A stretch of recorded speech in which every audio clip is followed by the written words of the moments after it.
Part 1. I still remember the first time I saw Emily. She was standing at the counter of our favorite coffee shop, completely immersed in her phone, her blonde hair tucked behind her ear as she absent-mindedly stirred her drink. She had this way of pulling people in without trying, and I was no exception. We started dating a month later, and from that moment on, she became the center of my universe. Our relationship was the kind of love story that made people believe in fate. We had the perfect balance of passion, friendship, and trust. We laughed at the same dumb jokes, shared a love for late-night drives with the windows down, and could talk for hours about anything and everything. We complimented each other in ways that made life feel effortless. After 3 years of dating, I proposed on the beach where we had our first date. She cried, I laughed, and we both knew this was it, our forever. The wedding was a dream, a beautiful ceremony filled with family, friends, and an overwhelming sense of love. As we danced under the fairy lights, I felt like the luckiest man in the world. Life as a married couple was everything I hoped for. We bought a cozy house in a quiet neighborhood, complete with a white picket fence and a garden she loved tending to. I worked hard at my job as an architect, making sure we had financial security while she pursued her passion for writing. We spent weekends binge-watching TV shows, hosting dinner parties, and dreaming about our future. Kids were in the plans, though we decided to wait a little longer so we could enjoy each other more. Emily was my best friend, my confidant, my everything. I trusted her with my life. Every morning, I woke up to her warm smile and the smell of freshly brewed coffee. She had a habit of singing while she cooked, her voice carrying through the house like a melody that made the walls feel alive. She was the heart of our home, the warmth that made our house a place I never wanted to leave. Our vacations were some of the best memories of my life. We traveled to Greece, wandered through the streets of Paris, and got lost in the mountains of Colorado. Every trip brought us closer, every adventure another chapter in our story. We promised ourselves that no matter what, we would always make time for each other, that love would remain at the forefront of our lives. Our friends envied our relationship. We were the couple everyone looked up to, the ones who always seemed to have it together. They called us soulmates, a match made in heaven. And for the longest time, I believed them. I believed that love, trust, and commitment were enough to keep us together forever. Looking back, I remember the simple joys, the lazy Sundays spent wrapped up in blankets, the way she would run into my arms after a long day, the way she looked at me like I was the only man in the world. I held on to those moments, cherished them, believing with all my heart that we were unbreakable. Our daily routines were comforting, like a well-rehearsed song. Mornings started with coffee and laughter, evenings ended with whispered, I love yous. We supported each other's dreams, celebrated each other's victories, and held each other through the losses. When Emily's first novel got published, I was her biggest fan, cheering the loudest at her book launch. When I landed a major project at work, she surprised me with a weekend getaway to celebrate. It was a partnership built on love, respect, and admiration. She was the type of woman who made life beautiful just by being in it. She had this light in her that brightened the darkest days, a kindness that touched everyone around her. People gravitated toward her, and I was proud, so incredibly proud, to call her my wife. Our families adored her. My parents called her the daughter they never had, and her mother often told me that Emily had found her perfect match in me. Holiday gatherings were always filled with warmth and laughter, with Emily at the center of it all. We had traditions, decorating the Christmas tree together, cooking elaborate meals for Thanksgiving, and planning surprise birthday trips for each other. Every year felt better than the last. I never doubted for a second that we were meant to grow old together, to watch the seasons change hand in hand, to build the life we always dreamed of. I had everything I ever wanted. My life was perfect. My heart was full. But life has a way of shifting when you least expect it. And as perfect as everything seemed, I had no idea what was waiting for me just around the corner. Part 2. Life continued in what felt like an endless dream. Every morning, I kissed Emily goodbye before heading to the office, knowing I had a loving home to return to. My job as an architect was demanding, but I loved it.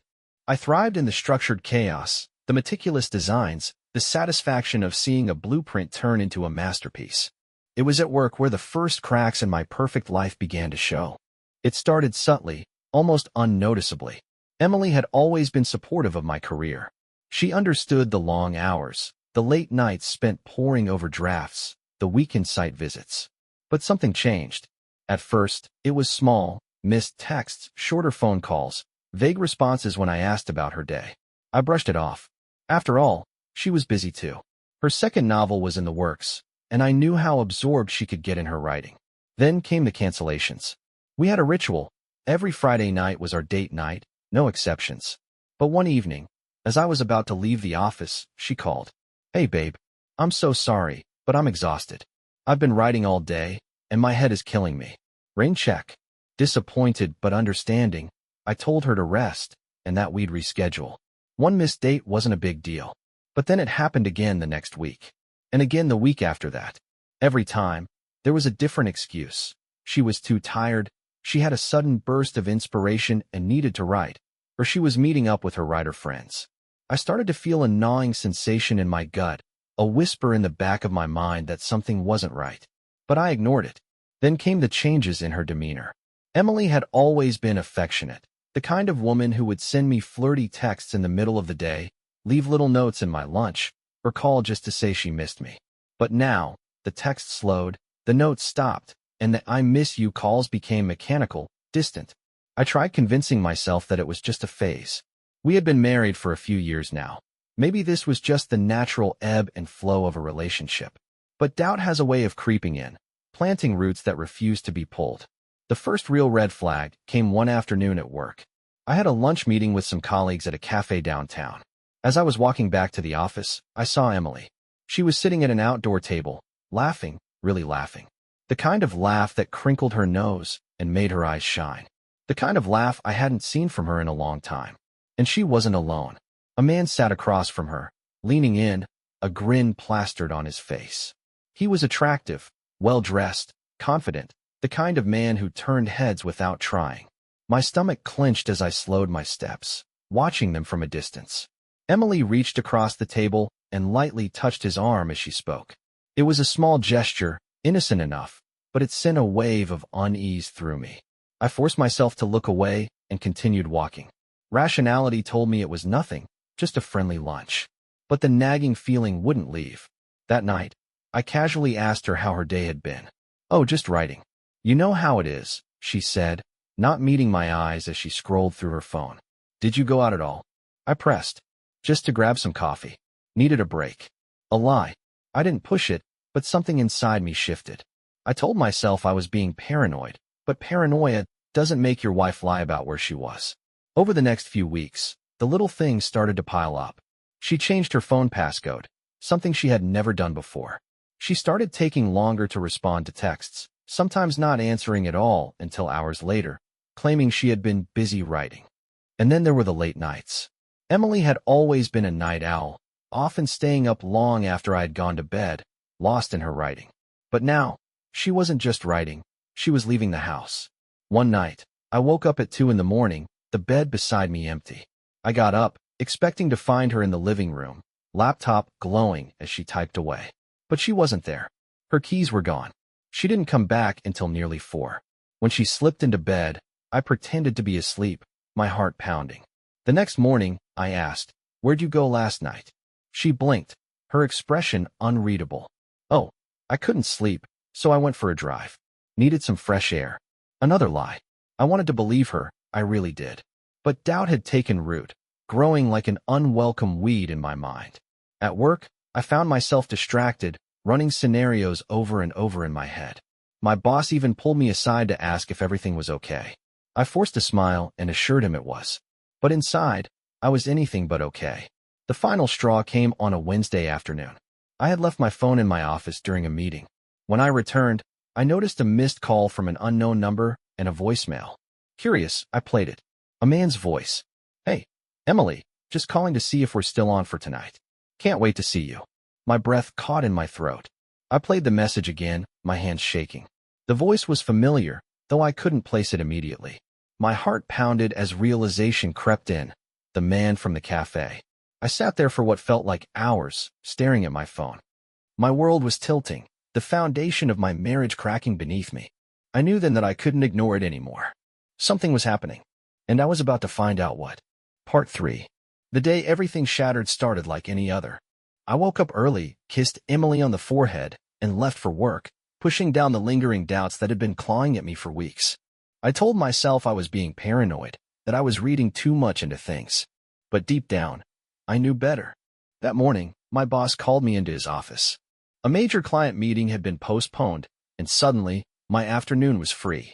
I considered staying to catch up on paperwork, but something pulled me home. Maybe it was the exhaustion from weeks of unease, or maybe it was the gnawing suspicion that wouldn't let me rest. I decided to surprise Emily. I told myself I'd take her out for lunch, that we'd sit down and talk like we used to. Maybe I could shake this feeling, find some reassurance in her smile, remind myself that everything was fine. I pulled into our driveway a little after noon. Emily's car was there. Good. That meant she was home. I smiled to myself as I stepped out of the car, excitement bubbling up at the thought of spending an afternoon with my wife. As I walked up to the front door, I noticed something odd. It was unlocked. Emily never left the door unlocked. A small thing, but it sent a chill down my spine. I stepped inside, closing the door as quietly as possible, listening for any sign of her. Then I heard it. A muffled moan.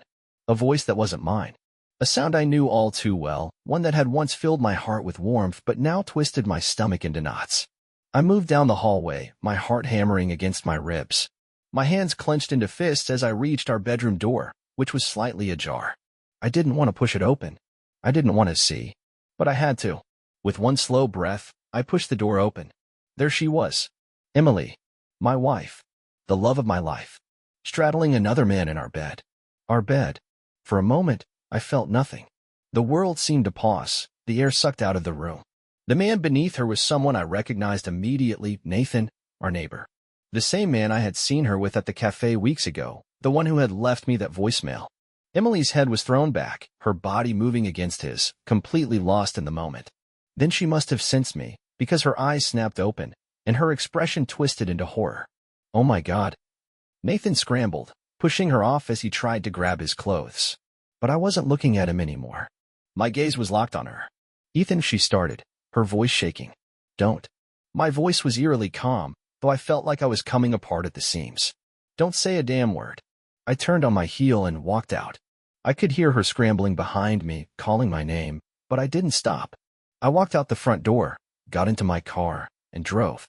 I didn't know where I was going. I just needed to get away, to breathe, to stop the world from collapsing around me.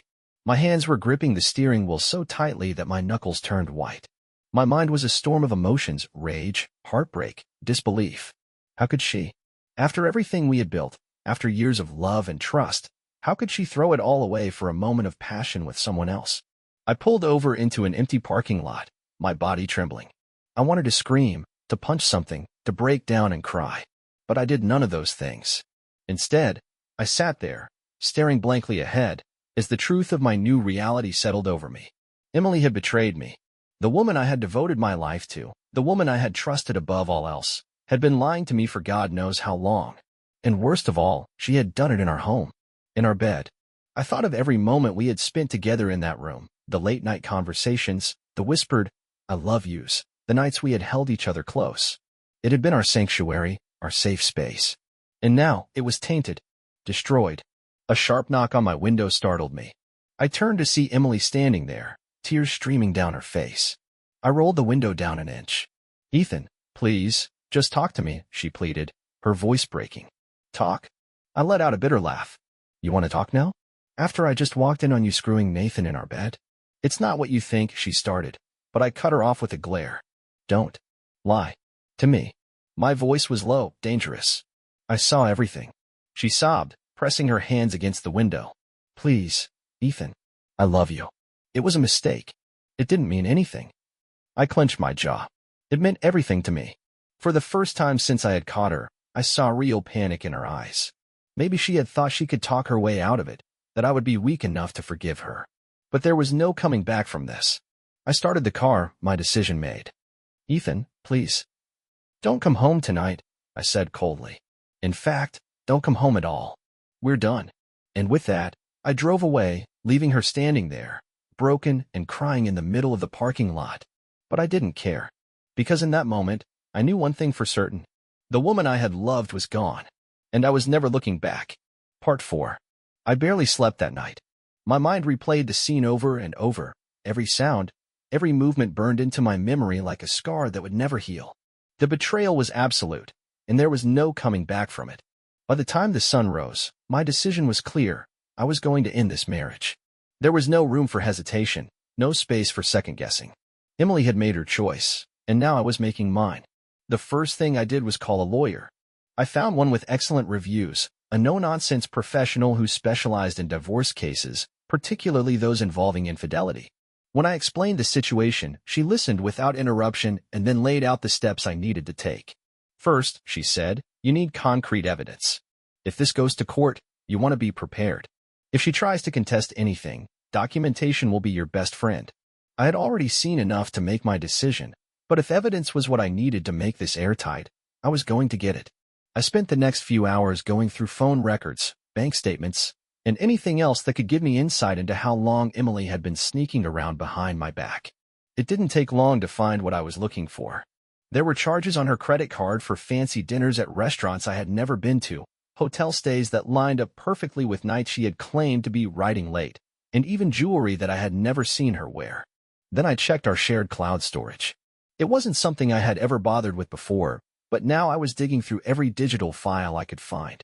And that's when I saw them, pictures of her and Nathan, texts that had been backed up despite her probably thinking she had deleted them for good. One message stood out. Can't wait to see you again.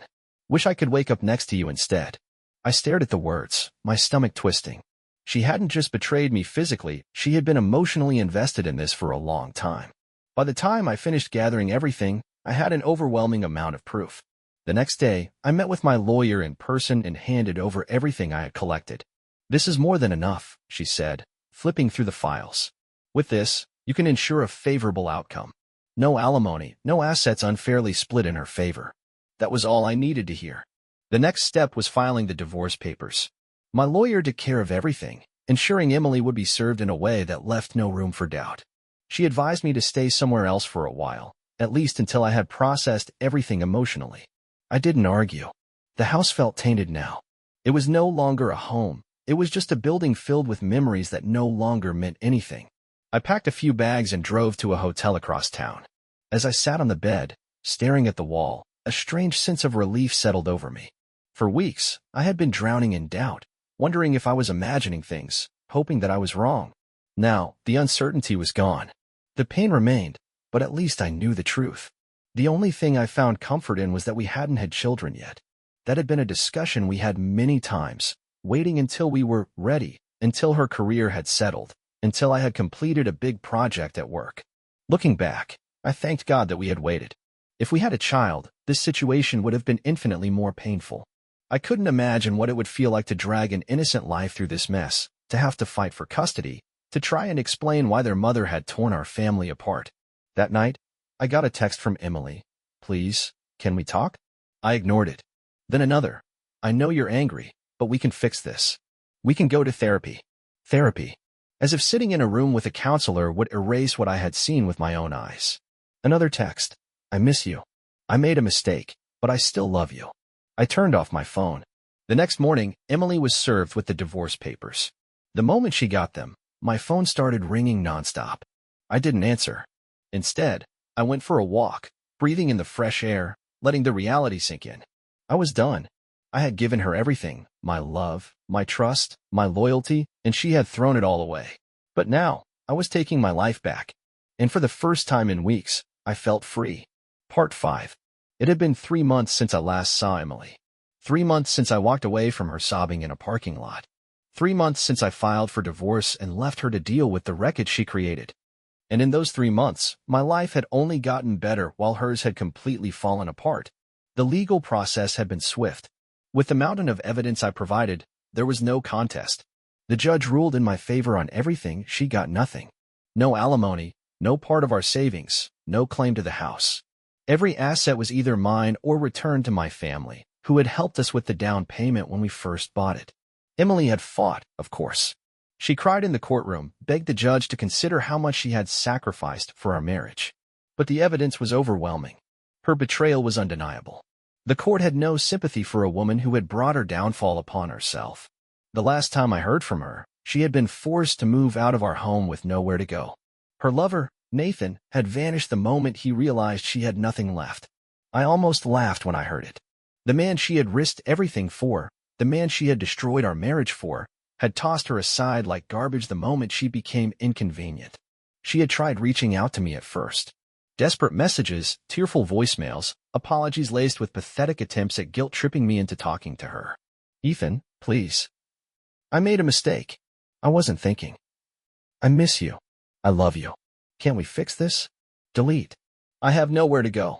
I lost everything. Please, at least help me find a place to stay. Block. She even went to my parents, hoping they would plead her case. But my family knew what she had done. They slammed the door in her face. Now, she was nothing. She was broken. She had no husband, no home, no job. Her so-called writing career had never been stable, and without my financial support, she couldn't sustain herself. She had no savings because she had wasted it all on gifts and trips with Nathan. And now Nathan was gone, leaving her with nothing but the wreckage of her choices. The last I heard, she was sleeping on a friend's couch, bouncing between temporary places, trying to rebuild a life that she had set on fire with her own hands. She had burned every bridge, alienated everyone who had once cared about her. Friends distanced themselves, unwilling to associate with someone who had betrayed her marriage so completely. Even her own family had little sympathy, ashamed of the choices she had made. I knew she had tried reaching out to Nathan again, hoping he would take her in. But he had already moved on, probably to another woman, another easy conquest. He had gotten what he wanted from Emily and discarded her like an old toy. I imagined her sitting alone in some dingy apartment, staring at her phone, waiting for messages that would never come. No more sweet words, no more late-night whispers. Just silence. Just regret. I heard from a mutual acquaintance that she had taken a job as a waitress at some rundown diner on the outskirts of town. A far cry from the comfortable life she had enjoyed with me. She was struggling, barely making ends meet, living paycheck to paycheck, exhausted and defeated. She had messaged me one last time, a final desperate attempt. Ethan, I don't know what to do. I'm lost. I made a mistake. Please, can we talk? I never responded. I had moved on. The divorce had freed me. My home was mine again, clean, peaceful, no longer poisoned by the memories of betrayal. My job was thriving, my mind clearer than it had been in years. I was reconnecting with friends, rediscovering old passions, rebuilding my life from the ground up.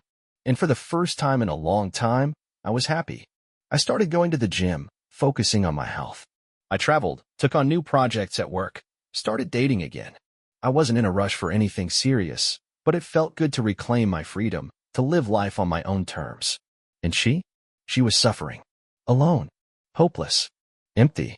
I could picture her now, sitting in some tiny, dimly lit apartment, staring at a phone that never rang, drowning in the realization that she had thrown everything away for nothing. The love, the security, the future we had built together, it was all gone, and she had no one to blame but herself. I used to think that closure meant getting answers, that if I could understand why she had done it, maybe I could move on. But I realized now that closure wasn't about understanding, it was about accepting. Accepting that she had made her choice. Accepting that I had made mine. Accepting that the best thing I ever did was walk away. Emily had destroyed her life. But mine was just beginning. The end.